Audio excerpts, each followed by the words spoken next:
মৃত্যু হলো এক যুবকের।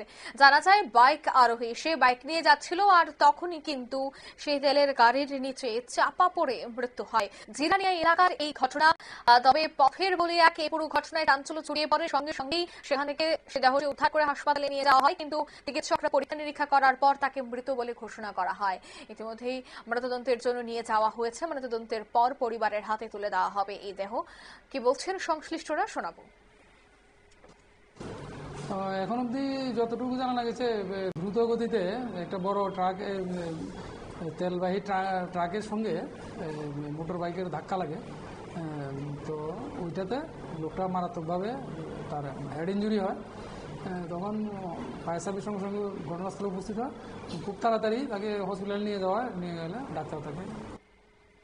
আপনারা শুনলেন তাদের এই বক্তব্য। তবে এই পুরো ঘটনায় কিন্তু অবশ্যই শোকের ছায়া নেমে এসেছে। তবে আচ্ছা, তেলিয়ামুড়া যে ঘটনা ঘটলো তা কিন্তু নতুন নয়। প্রতিনিয়তই রাজ্যের আনাচে কানাচে এ ধরনের দুর্ঘটনা ঘটছে, কিন্তু প্রত্যেককেই সজাগ সচেতন থাকতে হবে এবং নিয়ন্ত্রণে রেখে তাতে যানবাহন চালাতে হবে, নয়তো এই ধরনের দুর্ঘটনা কিন্তু সংবাদ শিরোনামে থাকবেই। নিয়ে নিচ্ছে ছোট্ট একটি বিজ্ঞাপন বিরতি, সঙ্গে থাকুন।